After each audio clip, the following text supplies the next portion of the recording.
तो दोस्तों जैसे कि आप सभी को पता है कि राजस्थान में थर्ड ग्रेड टीचर भर्ती 2021-22 के ऑनलाइन आवेदन फॉर्म है वो भरे जा रहे हैं, जिसकी लास्ट डेट फिलहाल 9 फरवरी 2022 है।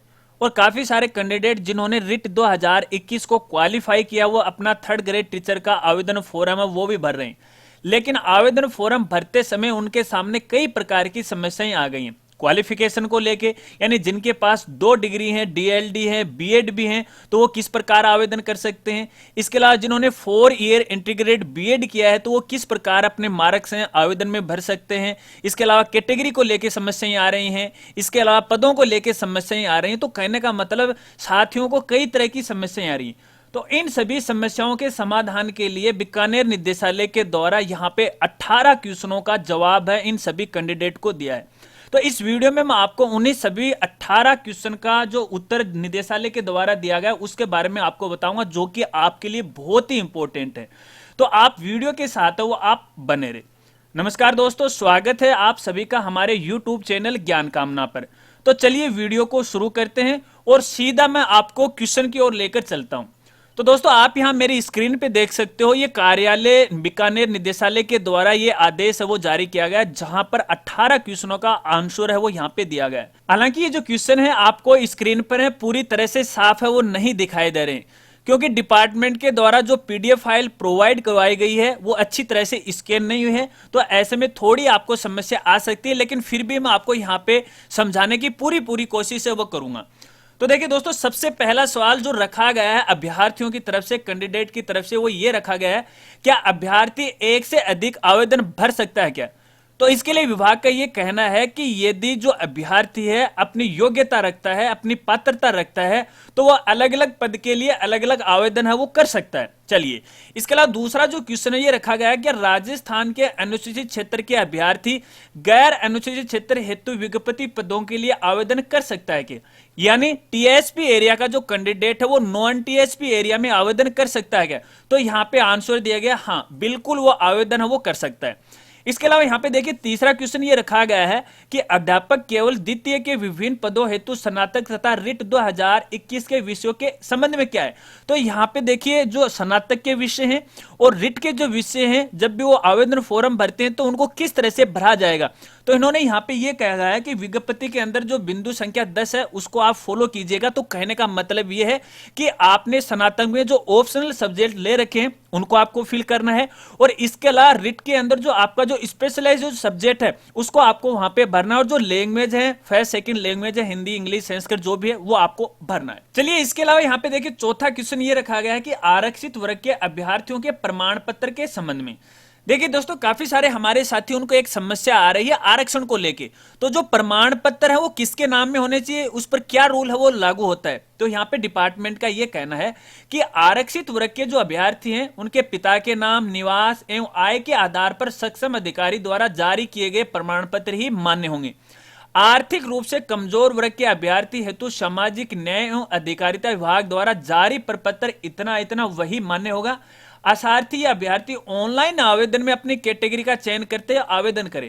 कहने का मतलब यदि कैटेगरी के अनुसार यदि आपके पास प्रमाण पत्र है तो उसी के अनुसार आपको आवेदन है वो करना चाहिए। चलिए, इसके अलावा यहाँ पे देखिए पांचवा क्वेश्चन जो रखा गया है वो ये रखा गया है कि 4 वर्षीय समेकित पाठ्यक्रम बीए बीएड बीएससी बीएड उत्तीर्ण अभ्यर्थियों द्वारा अंकों का आवेदन किस प्रकार है वो भरा जाएगा।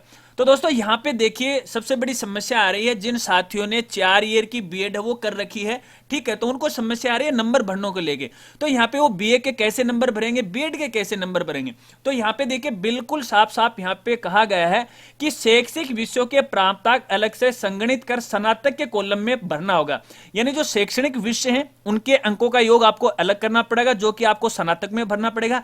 इसके अलावा जो लास्ट ईयर जो बीएड के जो नंबर हैं वो आपको अलग से काउंट करके बीएड वाले कॉलम में है वो आपको भरने पड़ेंगे। तो इसको लेके आपको कंफ्यूज है वो नहीं होना चाहिए। चलिए, इसके अलावा देखिए अगला जो क्वेश्चन यहाँ पे रखा गया है कि स्नातक तथा रिट 2000 के विषय में कौन से भरे जाएंगे। तो यहाँ पे देखिए ये बात मैंने आपको पहले ही वो बता दी है कि स्नातक के अंदर जो आपके ऑप्शनल सब्जेक्ट हैं वो आपके भरे जाएंगे 3 जो विषय हैं। इसके अलावा रिट के अंदर जो आपका स्पेशल जो सब्जेक्ट है, मेन जो सब्जेक्ट है, उसके बारे में जानकारी दी जाएगी। इसके अलावा यदि मान लीजिए स्नातक के अंदर आपका कोई ऑप्शनल सब्जेक्ट है और वहां जहाँ पे ऑनलाइन आवेदन फॉर्म भर दे और वहां पर इसका नाम आपको नहीं दिखाई दे रहा है, तो एक अदर का ऑप्शन भी आपको वहां पे मिल जाए तो अदर वाला आप सेलेक्ट कर सकते हैं, इससे आपको कोई दिक्कत है वो नहीं आने वाली है। चलिए, इसके अलावा यहाँ पे देखिए 7वां क्वेश्चन ये रखा गया है कि अभ्यर्थियों को ऑनलाइन आवेदन में कितने जिलों को प्राथमिकता भरनी है। तो यहाँ पे जो गैर अनुसूचित क्षेत्र यानी नॉन टीएसपी एरिया है उसके लिए तो 30 जिले भरने हैं। इसके अलावा जो टीएसपी एरिया उसके लिए 8 जिले, उनमें उनको प्राथमिकता भरनी ही पड़ेगी, जो सबके लिए अनिवार्य है, टीएसपी और नॉन टीएसपी एरिया के लिए अलग अलग। चलिए, इसके अलावा यहाँ पे देखिए अगला जो क्वेश्चन रखा गया है वो ये है कि स्नातक के कौन से अंक भरने। तो यहाँ पे देखिए लिखा कि अभ्यर्थी के स्नातक के अंतिम वर्ष की अंक तालिका के अंकित तीनों वर्षों के पूर्णांक और प्राप्तांक भरने। तो सबसे बड़ा कंफ्यूज यही रहता है कि हम कौन सी ईयर के जो नंबर है वो भरें। तो लास्ट ईयर आपने स्नातक की थी और स्नातक के अंदर देखिए तीनों ईयर का जो योग आया है वो आपको भरना है, टोटल पूर्णांक आपको भरना है और टोटल प्राप्तांक है वो आपको भरना है। एक एक विषय के नंबर हैं आपको नहीं भरने। चलिए, इसके अलावा जो अगला क्वेश्चन है 9वां, वो ये है कि अभ्यर्थियों के नाम में अंतर होने पर किस नाम से आवेदन किया जाए। तो यहाँ पे देखिए उन्होंने उत्तर दिया है कि अभ्यर्थी के 10वीं के प्रमाण पत्र में अंकित नाम जन्म तिथि के अनुसार ही आवेदन में नाम जन्म तिथि भरी जाए। तो कहने का मतलब है 10वीं के आधार पर ही आपको अपना नाम है वो भरना है, डिटेल है वो भरनी है। चलिए, इसके अलावा देखिए यहाँ पे 10वां क्वेश्चन ये रखा गया है कि कोई अभ्यर्थी बिना विज्ञप्ति पदों के आवेदन कर सकता है क्या। तो यहाँ पे देखिए बिल्कुल नहीं कर सकता है। यहाँ पर विज्ञप्ति पदों का मतलब ये है कि जिन जिलों में यदि पोस्ट ही नहीं खाली है तो वहां जिलों में आवेदन करने का कोई फायदा नहीं है। तो विज्ञप्ति के अनुसार जिन जिन जिलों में पोस्ट रखी गई है कैटेगरी वाइज, उन्हीं के अनुसार है आपको यहाँ पे आवेदन है वो करना चाहिए। चलिए, इसके अलावा अगला 11वां क्वेश्चन ये रखा गया है, क्या किसी ई मित्र जन सूचना केंद्र द्वारा ऑनलाइन आवेदन में भरी गई सूचना के लिए अभ्यर्थी जिम्मेदार है। तो हाँ, बिल्कुल जिम्मेदार है। यदि ऑनलाइन आवेदन फॉर्म भरते समय किसी प्रकार की कोई गलती रह जाती है तो यह जिम्मेदारी केवल और केवल अभ्यर्थी की है, कैंडिडेट की है, ई मित्र वालों की नहीं होगी। तो फॉर्म भरने के बाद आप अपनी सूचना है वो समय जांच है वो कर लीजिएगा। इसके अलावा यहाँ पे देखिए अगला 12वां क्वेश्चन ये है कि क्या ऑनलाइन आवेदन के साथ साथ ऑफलाइन आवेदन भरवाए जा रहे हैं। तो इसका उत्तर दिया नहीं, बिल्कुल भी नहीं, आवेदन केवल ऑनलाइन ही भरे जाएंगे। चलिए, इसके अलावा यहाँ पे देखिए 13 क्वेश्चन है वो रखा गया है कि विशेष शिक्षा के पद पर आवेदन करते समय आरसीआई पंजीकरण प्रमाण पत्र के क्रमांक एवं दिनांक भरने में समस्या आ रही है।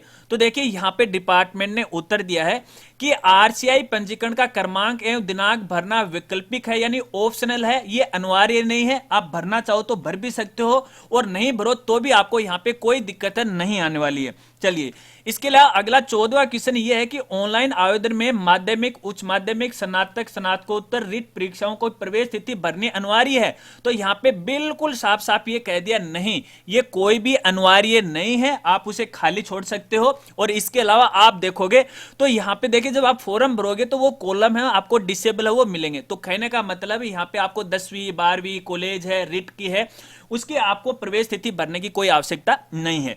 चलिए, इसके अलावा जो 15वां क्वेश्चन है वो ये रखा गया है, क्या ऑनलाइन आवेदन का प्रिंट आउट और फोटो प्रति अपने पास सुरक्षित रखनी है। तो यहाँ पे बिल्कुल साफ साफ कहा गया है कि हाँ, उसको आपको सुरक्षित रखना है, क्योंकि भविष्य में यदि आपका सिलेक्शन हो जाता है, काउंसलिंग के समय आपका डॉक्यूमेंट वेरिफिकेशन किया जाता है, तो उस समय आपको आवेदन फॉर्म वो देना पड़ेगा, इसलिए आपको इसे सुरक्षित रखना पड़ेगा। चलिए, इसके अलावा यहाँ पे देखिए अगला जो क्वेश्चन है 16वां, इसमें यह कहा गया है कि यदि किसी अभ्यर्थी के द्वारा डीएलडी तथा बीएड दोनों योग्यताएं उत्तीर्ण हुई हैं तो उसको कौन सी योग्यता भरनी है। तो यहाँ पे देखिए बिल्कुल साफ साफ ये कहा गया है कि लेवल प्रथम के पद के लिए यहाँ पे डीएलडी की योग्यता भरनी है और लेवल द्वितीय के लिए यहाँ पे आपको बीएड की योग्यता भरनी है। तो कहने का मतलब जिन कैंडिडेट के पास यहाँ पे डीएलडी की योग्यता भी है और बीएड की योग्यता है तो वो लेवल 1 के लिए भी आवेदन कर सकते हैं और लेवल 2 के लिए भी वो आवेदन है वो कर सकते हैं। चलिए, इसके अलावा यहाँ पे 17वां क्वेश्चन ये है कि स्नातक के विषय समूह को भरते समय आ रही समस्या।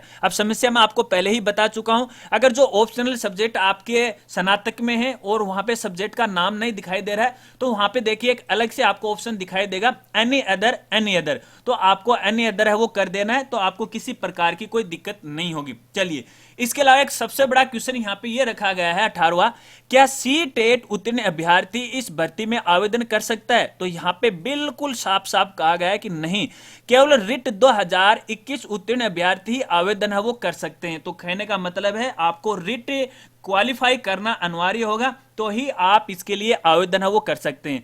तो दोस्तों इस प्रकार से यहाँ पे निदेशालय के द्वारा असार्थियों के या अभ्यर्थियों के 18 सवालों के जवाब हैं बिल्कुल स्पष्ट रूप से हैं वो दे दिए। शायद आप समझ गए होंगे और आशा करता हूं कि अब आपको यहां पे कोई भी कंफ्यूज नहीं होगा। इसके अलावा ऑनलाइन आवेदन फॉर्म को लेकर यदि कोई कंफ्यूज है तो आप वीडियो के नीचे कमेंट कर सकते हैं, मैं आपकी पूरी हेल्प करने की कोशिश करूंगा। और अगर हमारे द्वारा बताई गई जानकारी आपको अच्छी लगी हो तो यार वीडियो को लाइक कर देना, शेयर कर देना, और चैनल पर पहली बार आए हो और अभी तक चैनल को नहीं सब्सक्राइब किया तो चैनल को भी सब्सक्राइब कर लेना, बेल आइकन है उसे भी दबा देना, और नोटिफिकेशन है उसे भी ऑन कर लेना, ताकि इसी प्रकार से नई नई वीडियो की जानकारी वो आपको मिलती रहे। क्योंकि हमारे इस चैनल पर आपको शिक्षा जगत से जुड़ी नई नई जानकारियां हर रोज है वो मिलती रहेंगी।